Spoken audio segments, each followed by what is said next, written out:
What's up, everybody? It's Anthony Cosenza and John Sheeran from the Orange and Black Insider Bengals podcast. We thought we'd jazz things up a little bit for you live listeners, bringing in some music to start the show. How is everybody? John, how's it going, man?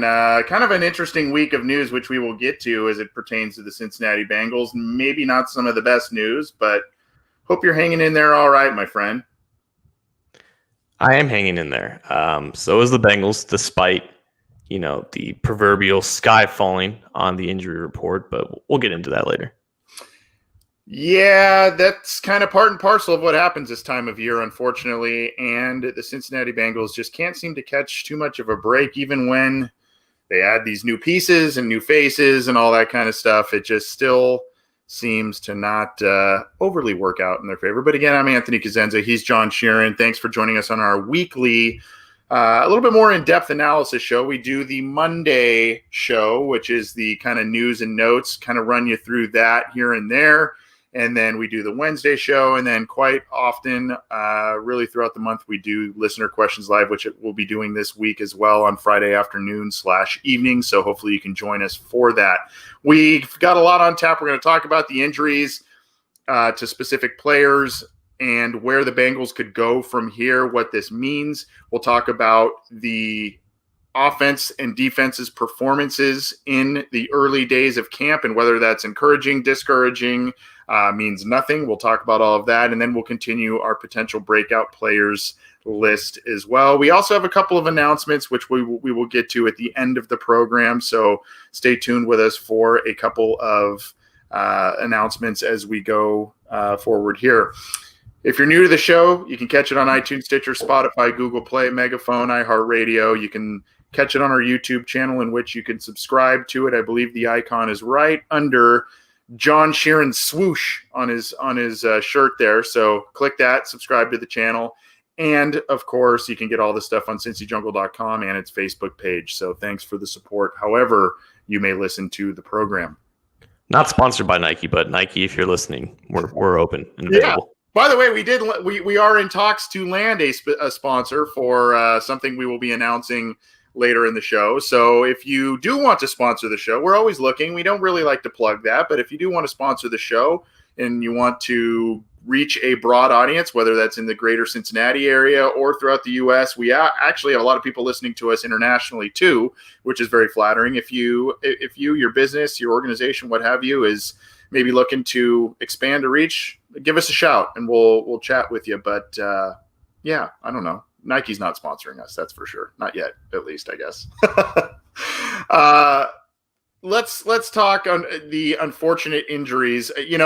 John, I took the air even later on Monday than I usually do to do the news and notes, and more injury news just kind of kept coming later that day and then on Tuesday, and it just was like, oh man. So I guess just to recap, AJ Green tweaked hammy, did not practice on Tuesday.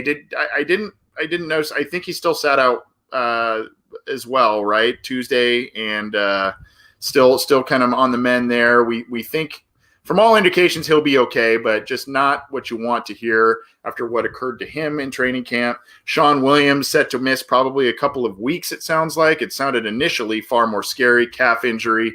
Renell Wren, unfortunately, one of our potential breakout guys, looks like he may be lost for the season with a quadriceps injury. Sounds pretty similar to me to what Gerald McCoy of the Cowboys recently suffered.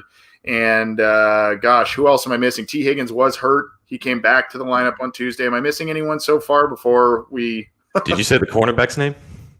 I didn't say Trey Waynes' name. That's probably a big one. Trey Waynes has the fully torn pec, underwent surgery, right? I believe that's who you're talking about. So he's set to miss probably a couple to maybe a few months. And that's kind of where we're at with things, John. How cynical are you at this point in terms of what we saw last year with so many injuries, really the past couple of years, and where the team is at just a few days into really padded practices and everything?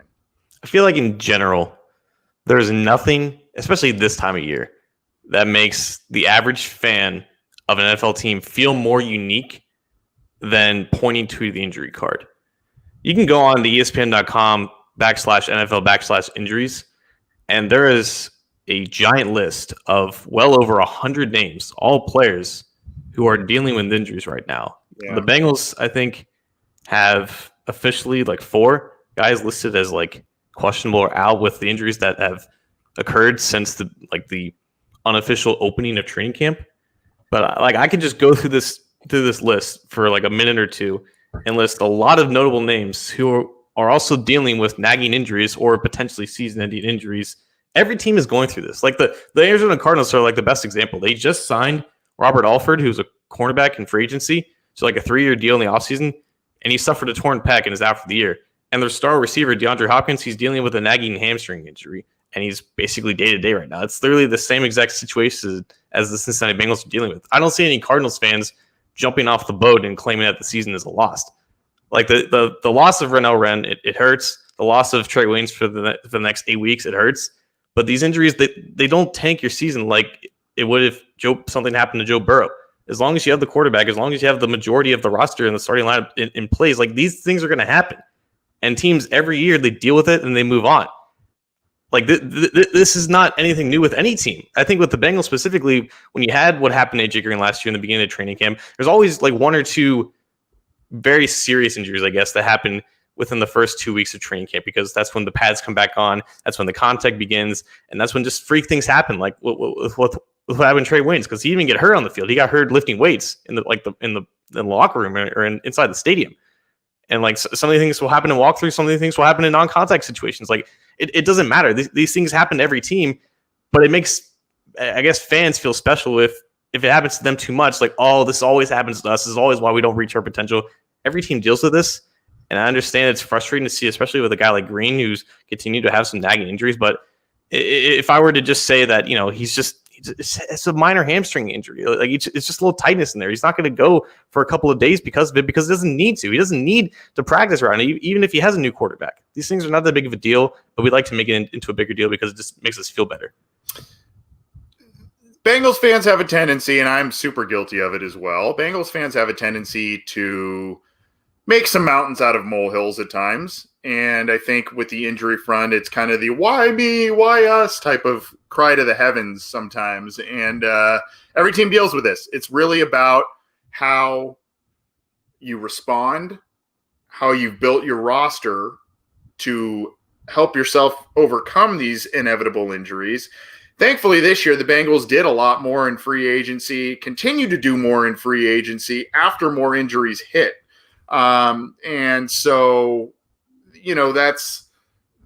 they've set themselves up a little bit better this year than they have in years past to be able to rebound. One guy we failed to mention that was kind of in the injury camp. He didn't get injured in practices, injured last year. Rodney Anderson, the running back, was waived, after failing a physical, just not recovered yet, unfortunately. And, who knows what's going to happen with his career going forward. So let's talk possible, before we kind of talk about, worries and all that kind of stuff. Do you think the Bengals search again, like get a Mike Daniels type of player or someone like that out there on the free agency market to help you quell the losses short term for Sean Williams, long term for Rodney Anderson, Trey Wayne. I mean, we talked about it with Trey Waynes a little bit. We don't really see that happening, but I mean, some of these other guys now that are piling up, defensive tackle again with Renell Wren, is that something you see that they will dive back in there, or will they do kind of the traditional Bengals thing and say, we're fine with what we have in house? They've only got 4 interior defensive linemen, interior defensive linemen on the roster right now, I believe. Right. And that's got to be like the place that if they were to add someone else, that's where they would add it to, which, it's just compounding on what has happened. And they already went out and got a guy in Mike Daniels, but I think they have to wait until they actually put Renell Wren on IR, if that's indeed where he's going to go, if he's going to miss the entire year. And I've heard, fans say Snacks Harrison, Damon Harrison is the guy that they should look at. Honestly, they need depth at that position at nose tackle, because they don't really have a true backup to DJ Reader at that spot. And I think with the other current holes on the roster, I think you already have in-house replacements already for them. With Sean Williams, I'm not sure they're going to be going for someone if he's going to be back. If not by the season opener, by the first couple of weeks, he's already going to be just a rotational guy at best, and you can just have Brandon Wilson take those snaps as the third safety. With Rodney Anderson, I wonder if they're going to just put him on IR after he goes unclaimed through waivers, which I think is still in the process of doing right now. But they have, it's not going to be hard to replace the guy who didn't play at all last year at a position that doesn't get a lot of rotation in the game at running back for them anyways. So Samaje Perine was brought back because they really like him. And I think he'll be fine as the fourth running back on the depth chart behind Travion Williams. He probably won't be active anyways, so they're good to go there. With Wren, unfortunately, it's not just about having depth for DJ Reader. I think Wren was the replacement for Josh Tupou when they're in their big 5-2 packages, has the 5-tech or the 4-eye or the 34 defensive end. The only guy I think in-house that they can have to replace him is Andrew Brown, who's been used a lot as an edge rusher over the past year or so when he's actually been on the field. But the guy was always an interior rusher coming out of college. That's where he thrived in the Senior Bowl. That's where he thrived in terms of production-wise at Virginia. But for depth purposes, for the roster purposes, he was used as an edge rusher because they didn't have a lot of depth there. They just signed like 2 edge rushers off the market, albeit not very big guys or very big names. They're getting Khalid Kareem back eventually from the COVID reserve list. They have enough depth at the moment at edge rusher. They don't have anyone left at 5 technique or just in general in depth at defensive tackle. So it's time to just end that experiment of having Andrew Brown on the edge, put him inside, put him at the 5 technique. He's got plenty of length there. He's got plenty of explosion to hold the point of attack. Make him also a rotational guy behind you. I can just keep that rotation fresh because they're just going to need as many bodies there as possible, and they can't fool around and have Andrew Brown on the edge anymore. You're seeing the article on CincyJungle.com written by my esteemed co-host, John Sheeran there. And, it seems to be pretty significant what's happening with Renell Wren, and the Bengals are moving on. One name you mentioned, I had someone ask in the live chat, who's Harrison? That's Damon Harrison. You called him Snacks. That's his nickname. Damon Harrison, longtime veteran, played for the Giants and I believe the Lions most recently. I had someone today on Twitter mention, hey, what about Marcel Darius? Longtime big bodied guy, productive player, bounced around the league a little bit. He's currently up there in age and he's a free agent. Maybe that's a guy who comes on a rental deal for the Cincinnati Bengals, but we'll see. How worried are you at this point, John? I don't want to say I'm worried because it's early. And I think I'm more, for lack of better terms, bummed out than worried in the Renell Wren situation and the Trey Wayne situation personally, because for differing reasons, I kind of had high hopes for Wren as he was slated to get a higher profile role in the defense. He was arguably my favorite pick of last year's draft class, which, looking back at things, isn't saying very much based on what they gave us last year. And then for Wayne's obviously one of the big free agent gets, and he may not play for about half the season, maybe even more at this point based on the recovery. So, that you just kind of get a little bummed out by that. But, I think the Bengals do have some players that they can work in a little bit. I think they can make a move or two, but I'm not really worried yet. But I will be worried personally if they don't make a proactive move to kind of help, especially interior defensive line. I will be worried then because, as we know, 16-game season as it's currently slated, more injuries are inevitable, and it's going to happen. So they're going to need more contingency plans. And those contingency plans can be helped by the fact that they can have 16 guys in the practice squad, like Trey Deshawn and a couple other guys who are just little-known names on the defense line. Like, they're going to keep a lot of guys there on the practice squad with the help of having 4 extra spots there. Again, it depends on what they do in terms of roster moves of getting these guys on the PUP list or on the IR. That frees up open roster spots. And also, you can have as many guys come off of IR this year as you want. It's unlimited. It's not like 2016 where they chose Cedric Pierman over William Jackson, who was also coming off that torn pectoral as well. So I'm not worried about these specific injuries derailing your season, because if your season relies on your second cornerback and essentially a rotational defensive tackle, your season's tanked anyways. Like the Green injury is something to monitor, and I think they're doing that. They're keeping extra precautions. Essentially, he's the new Tyler Eifert at this point, a guy that they're just going to minimize the workload up until the season. And once the season happens, of course, they're going to maximize using AJ Green because he's AJ Green, and he makes the offense flow in a way that it doesn't flow when he's not out there. So, keeping Green healthy is important. T. Higgins reemerging or getting back into the swing of things as he's working through his own hamstring injury. That's also important with how the depth of that wide receiver position is going to go. I guess there's a slight worry with, Burrow not getting a lot of reps with some of those guys because also John Ross is away from the team now as well. So really the only established veteran that he's working with is Tyler Boyd, and we can talk about the connection he's forming in there with as well. But it all depends on how this offense is going to go with Burrow, and keeping him healthy is the most important thing at all. Like Trey Waynes, losing him sucks. Renell Brown specifically, like at this point, next year, he's going to be 25, 26 years old. He's only going to have about 11 games worth of experience up to his career at that point. And as a guy who was still putting it together from a technical perspective, like it's going to be a tough road for him to get back into a prominent role on this defense. And therefore, for a long-term outlook, it's going to be tough for him to establish himself in this league going forward because as athletic and as strong as he is, that lack of experience with how old and how far into his career that he is, it's just going to be hard for him, and it's going to be an uphill battle. And it's kind of why I think teams a lot of times prioritize youth for the draft picks. Like he was one of the older prospects that they drafted last year, and the fact that he didn't have a lot of, I guess, experience leading up to it, and then now he's had 2 major injuries that have ended his first 2 years. That's going to be tough, but that, I guess, is my biggest worry from a roster standpoint. Like, how are they going to manage that depth now? And if they do utilize Andrew Brown there, it'll alleviate the pain a little bit. And if they do bring in another body, instead of having a guy like Trey Deshawn take over that backup role behind DJ Reader, that'll make me feel a little bit better. But in terms of an overarching season outlook, these injuries don't really mean that much or move the needle. Look, it's an interesting point with the Wren situation, him being old for the amount of years accrued and everything.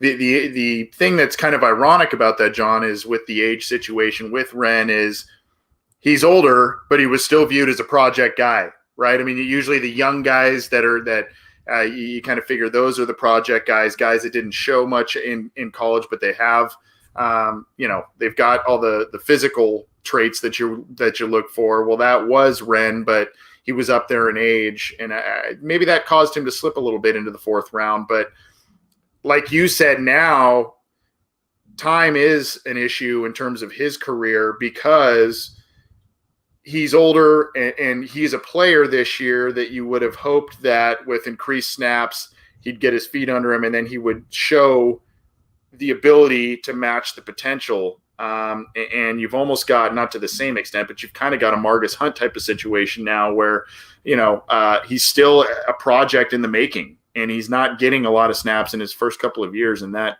is worrisome. John, we're also getting a lot of comments here in the chat, and I feel like we have to say this every single show. I'm seeing our good friend Mike Holbrook, O-line is Derek Jones, O-line is a concern. Why aren't they going after O-line? Look, guys, they like the offensive line much more than we do. That is painfully apparent. And there was a puff piece by Jeff Hobson, God bless him, a Bobby Hart puff piece a little bit that was talking about how guys were lifting him up as a leader in the offensive line position room. That must be so if they're publicly saying that, but some other things make us wonder otherwise. But, we wanted them to do more, maybe get a higher profile guy in free agency more so than a Xavier Su'a-Filo. They like the offensive line state more than we do. And that's probably, they still might get a guy, John, but that's kind of, that's where we keep coming to it with the offensive line situation.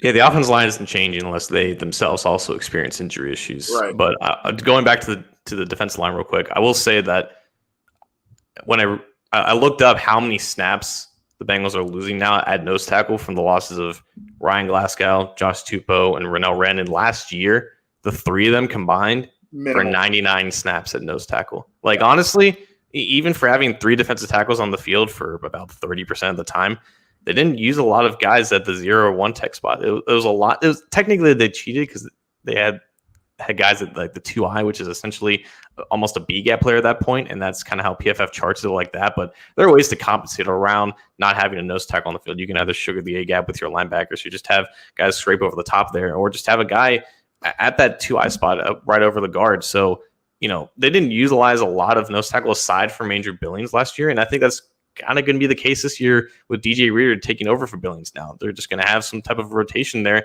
and just trying to compensate the losses. Maybe they add one more body there because they just want to have a distinguished backup to DJ Reader in case something happens to him, God forbid. But right now, they're not losing that. Like the losses of Glasgow, Tupou, and Wren, they suck for depth purposes. But in terms of actual in-game participation and impact, they're not really losing a lot of snaps here. Totally valid.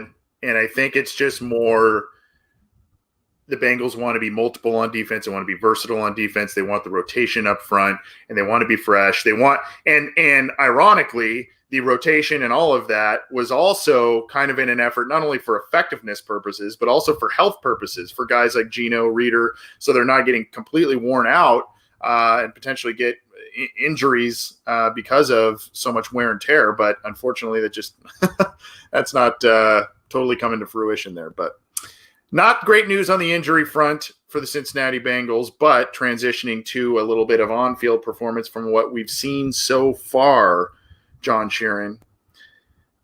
There has been a lot of optimism in terms of what we've seen from Joe Burrow and company. A lot of names. AJ Green, before he went down, seemingly looked very good in these kind of semi-walk-through routes and all that kind of stuff. When the pads kind of came on, though, and not full pads, but kind of the helmets and shells type of thing, and doing some red zone drills, there were some struggles, not only by Joe Burrow, but by Ryan Finley. Both threw an interception on their first day of kind of padded practice. Carlos Dunlap, by the way, sounded like an absolute maniac on defense. Now, there are a couple ways to look at this.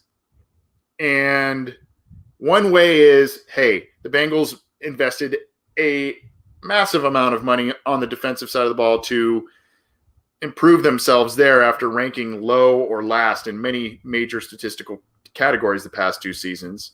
So maybe this is a good sign. Maybe this is a good sign that the defense is showing marked improvement because of all the acquisitions they made. Or maybe it's a bad sign because the rookie's showing his inexperience. There is an infamous GIF video out there, GIF, whatever you want to say it. I believe it's from James Rapine of Sports Illustrated, where it's kind of the quote unquote scramble drill. That's the Bengals are going to kind of getting raked over the coals for that one. But so there's, are you worried? Are you impressed by the defense? Or do you say this doesn't even matter right now? Even in this year, with everything that's happened, I'm almost glad that we have the same 2 things to really talk about training camp. An apparent onslaught of injuries and how great the defense looks in the beginning of training camp. Every single year. For the past 3-4 years that I've done this for a living now, it's been, the defensive line looks so good. They're going to be so great this year. They're going to have 50 sacks. Ben Roethlisberger is going to be put into an early grave. And every year, the offensive line just kind of sucks. And we don't know that yet. It was literally the first day of pads, and I believe at the very end it poured down rain, and of course the Bengals are practicing outside. So I think Burrow fumbled a snap as well. It was the first day of pads, first day of actual live going around and flying all over the place in real life football. And Burrow himself just said, it's the red zone. Things happen faster here, and they've happened faster down at LSU, but he at least had time to acclimate to it. This was his first day of actual pads practicing with his new team, and it's been months of just virtual preparation, and now just only a few weeks of on-field preparation with just the catapult suits on. But now they're actually putting on actual shells and knee pads and stuff, and things are real. And Carlos Dunlap is a lot bigger, a lot more intense than any SEC defensive end he's going up against. And unfortunately, Bobby Hart's not that much different than the right tackle he had in LSU compared to a talent standpoint. So things are flying fast, and this is going to happen. There's going to be bumps in the road for Burrow in practice and training camp and whatever intra-squad scrimmages they're going to have, and they're going to happen in the actual regular season this year too. Things are going to happen. He's going to have lessons to learn. I think he's taking the right mindset with it as well. The young quarterback definitely does not lack confidence after this supposed struggle in some of these drills. He came out and said, I guess some reporter had asked him about if he feels nervous about the week 1 start. And I think his quote was, "When have you ever heard that I've been nervous?" Just kind of basically single finger salute to that question, I guess. So he still is not lacking confidence, and that's a good sign. I guess, do you expect that the offense would have been a little bit further ahead, though, in these early practices, or is this just kind of status quo with all of the, the elements and all that kind of stuff?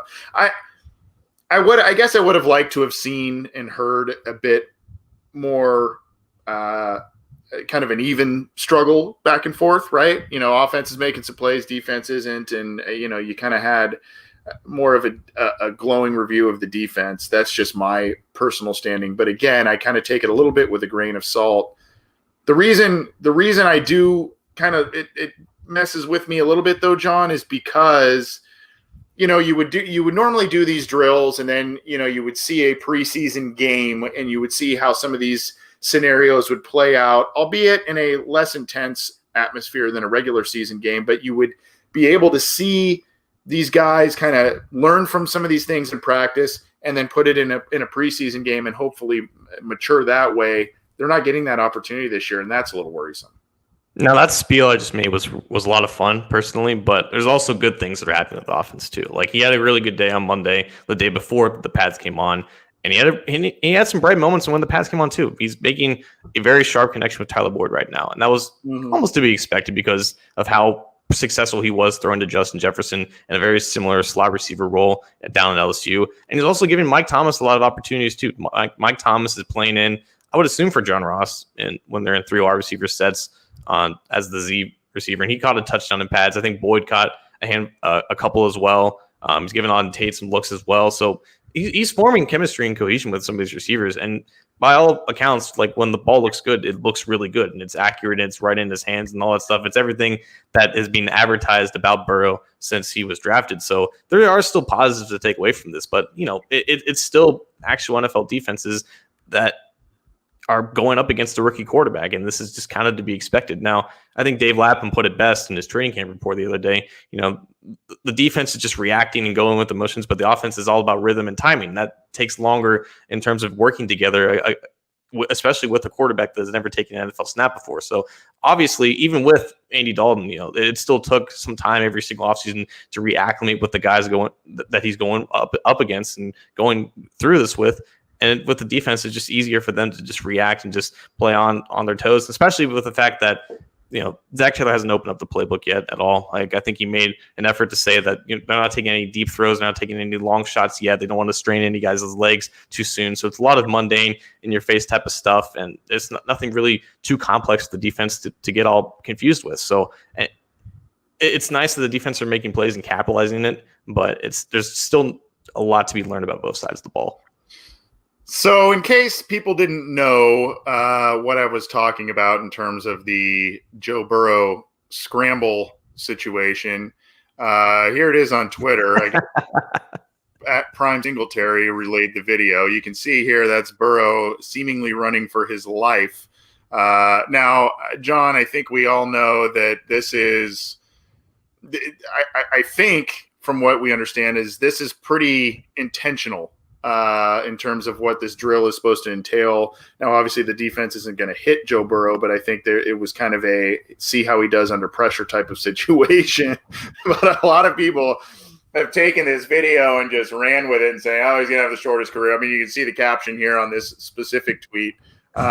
So, I mean, I assume that this is kind of an intentional thing by the Bengals and the offensive line to kind of not – further smear what this video is showing, correct?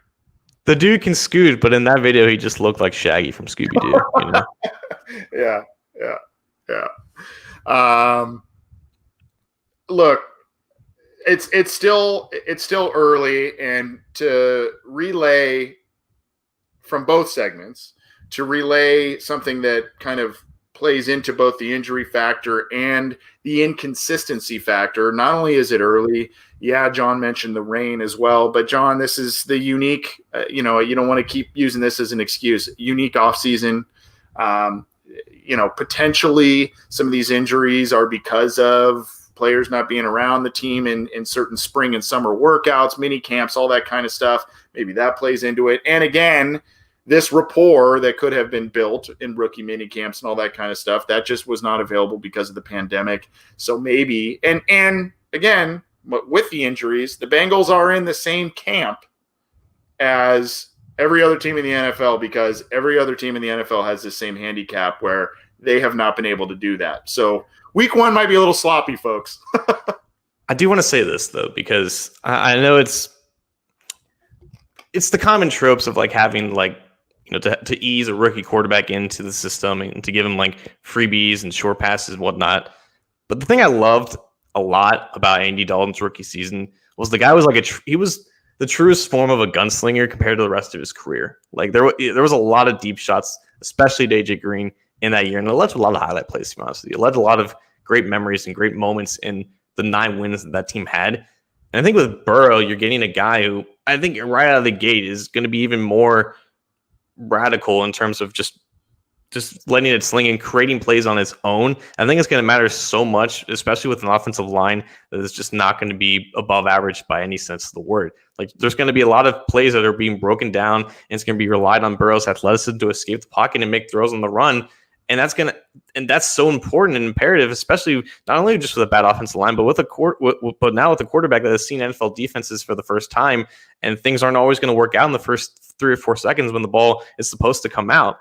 And I think that's also kind of why it's not the biggest worry in the world that AJ Green isn't out there, because Zach Taylor said himself, he doesn't need to be out there for every single practice. He knows who he is, and when he gets out there on the field September 13th, he's still going to be AJ Green. Tyler Boyd's still going to be Tyler Boyd. John Ross is still going to be as fast as John Ross is. Like, these guys are going to be fine. They don't need a lot of extra time to practice with each other, especially now you have a quarterback that can just create on his own and operate out of structure. It's going to be so important, especially for a rookie quarterback where, not everything is going to happen like he wants it to happen in pre-snap. So having that post-snap adjustment, especially with a guy like Joe Burrow who can operate out of structure so much, is going to be important. And is why it can alleviate, I guess, some of your worries with some of the chemistry and, cohesion issues, I guess.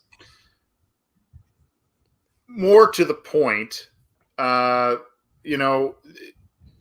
Zach Taylor and company may be exercising some extra caution this year when it comes to some of these injuries. Jeff Hobson relayed that Sean Williams looks like he'll be ready for the opener. Zach Taylor himself mentioned when it comes to AJ Green, I've already seen enough to know what we need to see for week 1. You mentioned, obviously, he's a very seasoned veteran. They took it easy with T. Higgins, eased him back in as a rookie. He had kind of a hamstring thing, my understanding there. So maybe this amount of players that is out of the lineup is also in part of a little bit of an extra caution because of the pandemic and the offseason. And maybe that's why, you're seeing some of these guys more on the bench, or maybe you will see them mending their injuries longer as a precaution so that the Bengals won't be in the position that they were in 2018 and 2019 when their roster was absolutely decimated by injuries. So, John, I do want to play this one as well. This was the clip, I believe, and it's courtesy of Lindsey Patterson, who is a Cincinnati media member and actually joined Matt Minnick on his Chalk Talk podcast not too long ago. I believe it's her birthday yesterday, today, something like that. So happy birthday, Lindsay. Yeah. This is the video here. Let's see if we can cue this up and see if we can get this going. Feel, given the current makeup of the offseason and things leading up to the game, that you can be ready for week 1 as a rookie quarterback? Very confident. I feel very comfortable with the offense right now. I'm very comfortable with my guys, and I think we're going to be pretty good on offense. I'm excited more so than nervous, I would say. Does that emotion surprise you? That you aren't nervous? I mean, it's human nature, starting a new job like Absolutely not. Have you ever heard anything else about me about being nervous? Point taken. So, you can't really see all of it because he's got the mask on, but this quarterback, as I mentioned, does not lack confidence, John. He is a guy that is very confident, and I think actually if he didn't have the mask on, you would have seen a very sly grin, that Burrow grin that we've seen at LSU and in the draft process. So hey, if there are people who are worried out there, the quarterback is not, even after a rough day of practice, even if it's one practice, he's not worried. Maybe we should just relax. Take a page out of the Aaron Rodgers playbook, right? Relax. Isn't that? We got to say relax this I want to say relax this comment section, but there's a very engaging Dalton and Burrow conversation popping off, and I don't want to get in the way of that. But also Chance White in the Facebook comment section. I seriously wonder if there is something in the water atmosphere of Cincinnati that causes players to more easily be injured than they might be in other places. Buddy, I've lived in Cincinnati my entire life. I've been around the country, and I've been a lot of places in the world. My knees work fine. Like, there's nothing in the air here. It's the NFL. It is what it is. It is. And we do know, I've mentioned this on a couple of shows, we do know that in years past, the Bengals medical staff, conditioning staff have come under fire for the way they treat injuries, for their conditioning and all that kind of stuff. We know that. Players have taken them to task. That was further in the past. And as I've mentioned, Zach Taylor brought in a new strength and conditioning staff last year upon his arrival. So, and Marvin Lewis made steps to bring that medical staff up to snuff, bring in the right people there. So, we're giving the team the benefit of the doubt, and that they have the right professionals in both of those areas to do whatever they can to prevent and heal these up as much as possible. But look, you mentioned it, John. There's a big list out there. It's findable. You can see all the injuries that players and teams are suffering through right now. It just seems because we are in the fan base that you're in it. So it seems more dramatic. And then of course, really what has happened over the past couple of seasons with the immense amount of injuries, it just, it's easy to have a knee-jerk reaction, but that's that.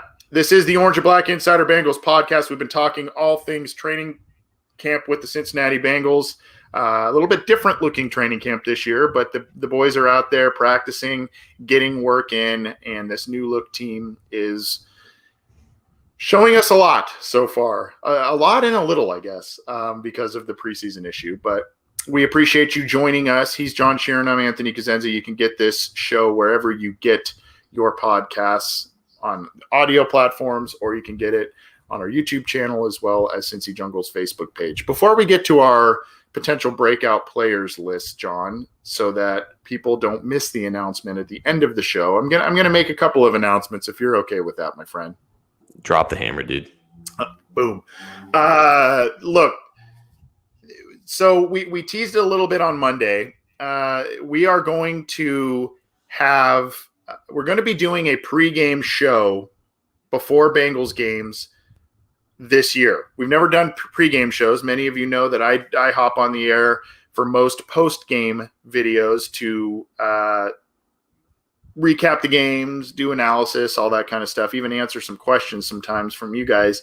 But we're going to do a pregame thing. It's going to be kind of more of a casual atmosphere, almost a tailgate type of thing. And I got to credit Matt Minnick on this one because, he's kind of saying, how are people going to tailgate this year? We should give them something, do something. So it's probably going to be more of a casual style, probably have some giveaways, some guests, and it's going to be a combination of myself, John, and Matt, kind of talking about the game coming up and a little more casual atmosphere. So we're going to give you even more coverage on Cincy Jungle and the Orange and Black Insider Bengals podcast. Join us before games if you are able. Obviously, times vary depending on when the Bengals play that specific week, but we will be doing that, and we hope that you can join us and get your own tailgate for the Bengals. Just get everything started with us as the Bengals go to kickoff. So join us for that. The other thing we have on tap is a potential interview coming up in the very near future with Mike Daniels. We're going to be speaking further with his representation. I spoke a little bit earlier today, actually, with his representation, and they are interested in having him not only be featured on CincyJungle.com, but on this podcast. So we'll be letting you know if and when we will be having him on the show. He is very excited to be in Cincinnati from the discussion I had with his representation, and very excited to let the fan base know who he is and what he's about and all that good stuff. So it sounds like we will be having Mike Daniels on pretty soon. So excited about that, and we will definitely let you know when that occurs. We also mentioned that the pregame, we won't say quite yet because we are finalizing this as well, but we will have a flagship sponsor of our pregame show. So we'll definitely let you know as that comes up. And if you are interested in sponsoring this show, we'll definitely have some conversations with you about that. We appreciate the support. All right. Enough announcements, John. Let's get to the potential Bengals breakout player list. I think we skipped this last week as in a matter of time and stuff, but who do you have this week? 2 days after the 2019 season concluded, the Bengals went out and signed, or claimed, I guess, I don't know what the terminology is, 2 cornerbacks. And I think that was when we should have known that they were meaning business in terms of changing the whole dynamic of the cornerback room. It's why we saw such a turnover at the position, the release of B.W. Webb, the release of Drake Kirkpatrick, Dark Weston Art moving on to bigger, better things for him, whole bunch of turnover at the cornerback position.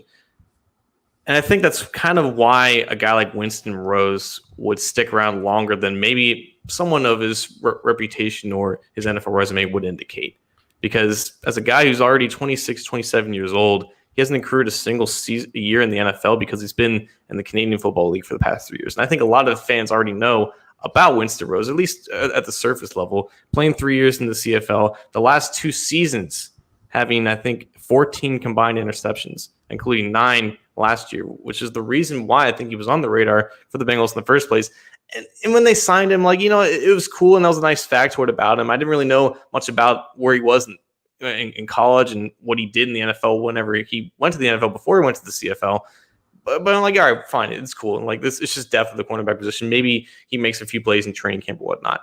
And you don't want to give Winston Rose or a player like him a surefire starting opportunity unless it just happens to be where that's just the only situation or option available for you. And with the injury to Trey Waynes, Darius Phillips is the guy. He's going to get the first reps there. He's going to get the first opportunity to take over that spot. But having Rose rotate right behind Phillips, I think it's an indication and an inclination that, they're serious about him. And it wasn't just fluff. They signed him immediately when they could, right after the season was over. They kept him on, signed him to a reserves contract as well. He's here, and I think it's just more than just depth. And whether or not he starts over Phillips, I think he's making the 53-man roster. And if he just happens to just make some flashes in the next few weeks before the season starts, he may himself just sneak into the starting lineup. And I don't know how long he will last when he's there, but you can't really teach those ball skills. Someone, I think, said it before, 14 interceptions in 2 years in the CFL is a hell of a lot more impressive than the NFL. Not obviously the quarterback play isn't as good, right? And passes more inaccurate, but the field's wider and he has to cover more ground. That should be a factor in that situation. So a guy that not a lot of people knew about coming into this year now has the opportunity to make something out of his career. And it's not just him just being around here just to fill out the roster. I think he's here to seriously make the 53-man roster in week 1. And if Darius Phillips doesn't continue to show like he's the cornerback that ended the 2019 season, it might be Winston Rose's job to lose.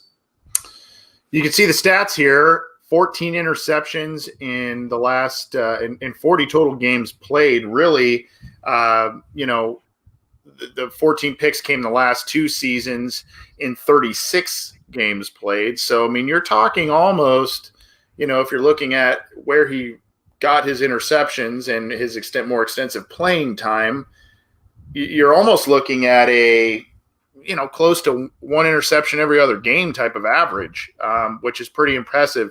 I had someone, John, talk to me. I put something up about Darius Phillips on Twitter. I had somebody talk to me about because I wrote something that he is a gambler. He makes big plays and he's a gambler. I had someone tell me, well, I'd kind of take that. And I said I would too, because this defense has lacked big plays. And hopefully this year, Darius Phillips, I believe he's one of the guys you picked for this list earlier, a few weeks ago. But hopefully Darius Phillips is a guy that as he gains snaps, he will have more consistency. Winston Rose might be a guy that is also a little bit of a gambler type as he makes the transition from CFL to NFL. But if he is a guy, to me, if he'll give up a play or two here or there, a big play here and there, but he comes up with the big play anywhere close to as frequently as he did in the CFL, I would kind of take that, because this defense needs those tide-turning type of plays and turnovers, and I think that's why they made those moves for Trey Waynes, Mackenzie Alexander. Yes, they're good tacklers, but they want guys who can get their hands on the football, turn the ball over, and really give them those momentum swinging plays. And I think Rose maybe brings that, even with this big transition from the CFL to the NFL. Get your hands on the football. It's a good segue into your breakout player. Yes, it is. It is. Mike Thomas is my guy, not the New Orleans Saints Mike Thomas. Mike Thomas is a guy that the Bengals brought in this year, obviously has ties with Zach Taylor from the Rams. Mike Thomas was a guy, for those of you who are big Joe Goodberry fans out there, which I assume almost everybody is who listens to this program, Mike Thomas was one of Joe Goodberry's favorite draft guys in that specific class. Now, there were two Mike Thomases in that class. We're not talking about the Ohio State one. We're not talking about the guy that's in New Orleans and gets like 120 catches a year. We're talking about Mike Thomas, the kid from Southern Missouri, and a guy that Mississippi, rather. Thank you. And a guy who has come in and, has been kind of a special teams guy, has been a guy that hasn't really been a heavy contributor on offense. But the reason why I went this route, and it may be a stretch, especially with an Auden Tate still emerging, T. Higgins returning to the lineup, John Ross inevitably, we hope, returning to the lineup. By the way, he is working out in California while he's tending to his son's positive COVID test. So he is out there still working out and making time for his family. We hope everything goes well there. But we assume if everything goes okay, John Ross will be back as well. Let's cross our fingers on that one. So you kind of say, well, where does Mike Thomas fit at this point? Well, Mike Thomas has been making plays, as John alluded to, in some of these early practices. He's building a rapport with Joe Burrow, and that kind of thing goes a long way. Now, if Mike Thomas can prove to be a special teams guy, that's something that would play in his favor as well. But he has a little bit of an uphill battle, I guess, to make this team, but he is showing things in camp early on that make him valuable. Now, if you look at the touchdowns, he hasn't scored a touchdown in the NFL. He's only got 10 career receptions, and he kind of got buried on the depth chart in Los Angeles because of many players, Robert Woods and Cooper Kupp and all those guys that he fell behind. So, he's got an uphill battle here, but I think that these practices are showing that he's comfortable in Zach Taylor's system. He knows where to go, and we know that Joe Burrow likes to spread the ball around. I think Mike Thomas can maybe make this roster, maybe not be a fantastic statistical guy, but a valuable guy on third down, a reliable guy because of the rapport that he's building with Joe Burrow early on. Admittedly, 2016 was like one of the first years I actually took like scouting seriously, I guess. And I loved Mike Thomas as well in that class. I think I saw OSU Mike Thomas play, and I saw SMU Mike Thomas play, and only one of them was making these acrobatic catches in the end zone. Like, Mike Thomas was thriving in that Southern Mississippi offense, and I think he should have been drafted long before the 6th round when he actually was drafted. And it should be noted that for a 6th-round pick from 2016 to continually make the roster on an offense that was so deep at receiver for 4 years straight, I think it does say something a little bit. Like, he didn't do anything in the regular season at all for that offense. But over 200 snaps in the preseason in his career, over, I believe, in terms of receiving wise, over 200 receiving yards in his preseason career. Has no touchdowns, but only a handful of drops as well. Like, he made the rounds the preseason every single year, and then special teams in the actual regular season, he was a regular contributor as well. So Zach Taylor, when he first went to Los Angeles, Mike Thomas was entering his second year. He saw him for a couple of years. They only signed one, free agent on at the receiver position. That was Mike Thomas, and I think it says something that he's the first guy up after John Ross is not with the team right now. Like, they had other players like Stanley Morgan and Damian Willis who just came off the PUP list that were able to take the snaps, but it was Mike Thomas. It was him. It was a guy who has been in an offense that Zach Taylor's familiar with for a couple of years now. So I think that says a lot, and it wasn't really something that I really expected, I guess. I think for the most part, I thought that a guy like Willis or Morgan would have the upper hand in terms of making the roster. But at this point, like, I would be shocked if they keep 7 receivers if Mike Thomas wasn't one of them. And like we saw last year, this is the position that just gets pummeled with injury sometimes. And that talent just doesn't go away. Like, he didn't have the opportunity to do so in Los Angeles in an offense that consistently had, 3 great receivers on the field at the same time. But now if you have depth issues and you have a quarterback that's, just entering the NFL, and you have an offensive play caller and Zach Taylor is willing to do anything, I think this is the time for Mike Thomas to do something if the opportunity is there. We know that this league is a, league, and it's a league built on connections, as really a lot of businesses or organizations are. I mean, it's kind of who you know and the connections you've built in the past. And the wide receiver position is a really interesting group this year, John. And we know that it's going to be a scrum. And we also know that this is a year where Zach Taylor's really putting his thumbprint on this football team and on this roster.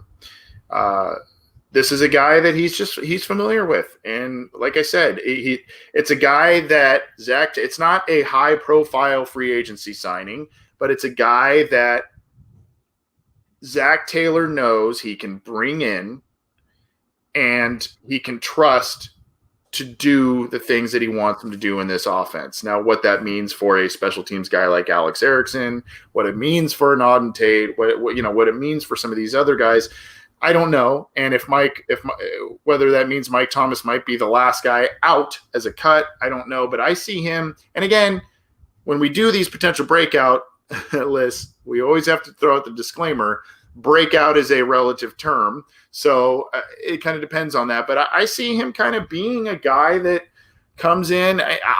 This is a guy that really would have, a preseason would have really helped him in terms of making this roster. Preseason games would have helped him make this roster, I think. And unfortunately, he's not getting that opportunity, but he does have the leg up in the form of familiarity with Zach Taylor. So that's who we've got this week. Did I miss anything else on that, John? No, but like I rarely watch like other teams' preseason games. I remember watching the Rams last season because Mina Kimes, the ESPN NFL analyst, was actually in the booth doing those, and I wanted to see how she was doing covering Rams games. And he just caught like a 51-yard bomb in like the 3rd preseason game, I believe. With most, if it wasn't the starters, it was just right after the starters went out the field. Like, yeah, this guy still has the juice. He still has the ball skills. Like, for only being 6'1", 190 pounds, he's got a very wide and acrobatic catch radius. And I think that will work wonders with a guy like Joe Burrow, who is very precise in placing on those deep balls. So I'm glad he's getting an opportunity to play in a role that John Ross would usually play if he was here. And again, if they go 7 receivers, which I think is very likely at this point, I think he should absolutely be one of them. And having that special teams experience and having that experience of working, with Zach Taylor in the same offense, I think that's going to help him be active on game days as well. Derek Jones in the live Facebook chat says this has to be one of the deepest wide receiver cores in the league. Don't tell Cynthia Freeland of NFL.com that. She ranked the Bengals at number 20 in terms of overall strength at the wide receiver group. So not a lot of respect outside of Cincinnati for this group, but I think there's a lot of potential there. I think there's a lot of potential for some high output there. This is the Orange and Black Insider Bengals podcast. We're going to get on out of here. We try and do 2 potential breakout players list, time permitting, but we're getting close to that hour mark, so we're going to get on out of here. John, let's drop the mic. What do you have? Anthony, I don't know if you watch a lot of Padres baseball, because I certainly don't. And I didn't see this incident happen with Fernando Tatis Jr., who hit a grand slam when the Padres were already up by about a score that could put the opposing team in the mercy rule. And of course, like traditional baseball does, it makes a big deal out of nothing. And it started the unwritten rules debate as well. But of course, in a time where basically if America has sports in general, it should just be gracious enough to just enjoy them and watch them. But of course, it was made into a big deal out of nothing. And it just got me thinking, like the MLB has to just be just desperate for viewers anyways, regardless, for having games with no fans in the audience and having teams like the Cardinals and Marlins having multiple positive tests of COVID and having both of them have to play 8 consecutive doubleheaders to catch up with the rest of the schedule. And they're still talking about things that don't matter, or the only people who cared about it probably died about 50 years ago. And honestly, like in the NFL, like the unwritten rules are the rules that are actually made into rules, right? And I think a handful of them were made into rules on the Bengals' behalf, like whether it was the blindside block on Keith Rivers, whether it was the Kimo von Olehoffen injury to Carson Palmer, whether it was the Ryan Shazier hit to Giovanni Bernard. Like if those are unwritten rules in football, they're actually made into rules. And I just wonder how long it's going to happen with baseball and how long they're going to be able to keep this straight up if they want to continue to try to engage interest for people like me who would rather see, the NBA playoffs, Damian Lillard hit 40-foot three-pointers, or the NFL where you have Lamar Jackson running around and scoring 50 points a game. But no, a grand slam in baseball warrants controversy. It's you and I don't have much to overlap with aside from some thoughts I have on this particular instance. I've coached baseball and I know a bit about running up the score, quote unquote, and doing things the right way, the unwritten rules. I thought there was no problem with what Fernando Tatis Jr. did. And it's been an interesting offseason to say the least, or interesting season rather, to say the least, with the MLB and with the pandemic and them kind of having some issues to work through with players getting COVID and everything. The fact that people are making a stink about this, just not really something that you would think is should be on the front burner here. But I don't have an issue with it. I was actually going to bring this up as kind of my mic drop, but I think Fernando Tatis has nothing really to apologize for. I think I saw, was it the same game or the next game, he ended up stealing when they were up, stealing third when they were up by quite a few runs as well. And here's the other thing, John. I believe when he did this, or at least the stolen base, came against the Dodgers, which is a division rival. So I'm kind of like, if you have an opportunity to give it to your division rival, especially a heated one, I think you take that opportunity personally. It's the only sport where the opposing team gets majorly butthurt about being beaten. Like whether it's the shift or whether it's things like this, like it's aggravating. Like, how do you expect me to invest in this sport when you're trying to say that fun should be taken away because of in the terms of etiquette? Like, no one's getting hurt from this. Just right. Let's let the dude hit a home run. I know it's the bat flip thing. It's all of that. I've coached high school baseball, like I said, and I've had instances where scores have been run up on us and we ran up scores. Yeah, there's some bitter feelings that happen with us, but at some point you also are competitors and you got to say, look, same goes with football. If you don't want to get beat that bad, you better show up, you better play, and you better prepare. And, if you don't want that guy doing that, pitch better and play defense better. I mean, just don't let him do it. So that's I agree with you, man. It's kind of a ridiculous thing, and it's kind of hard to keep up with what all these rules are. What's an unspoken rule for you in football? You mentioned a couple. What's kind of one in football? Do you think this pertains to football and running up the score? And I mean, we know Sam Weish infamously did this with Jerry Glanville years and years ago against the Oilers, and they had a contentious relationship. I think the unwritten rules in football aren't actually unwritten rules. They're just guidelines that fans of football would want their teams to follow. Like, don't punt on 4th down at your own 35-yard line, or don't run on 2nd and long, or don't pay running backs. Just like a bunch of just soft guidelines in terms of roster construction and actual trying to help the team win. I don't think there's any like actual unwritten rules in football. But again, if there are things that are just frowned upon, the NFL just makes rules out of them so they can enforce them and they can get them out of the game because they're detrimental to the game itself. Like the unwritten rules in baseball don't hurt the game. It just hurts the feelings of people who grew up on the classic version of the game that now they're not accustomed to because a new generation of players that are making the game more exciting and lively are quote unquote ruining. Yeah. Well, look, Fernando Tatis, I'm sure you're listening to this program. You did nothing wrong, man. Just keep doing you. And you know what, too, John? That's a league that also needs star power. Tatis Jr. is actually being a guy becoming a player who's kind of next in line as a star player behind the Harpers and the Trouts and all these guys. It's a guy you don't really want to put your thumb down on and say, "Don't be you." So hopefully, maybe he learns something, but hopefully he continues to be himself. Anything else before we hop on out of here, John? I think I just used up all my energy there. Did you? Yeah, you're done. Yeah. I hear you.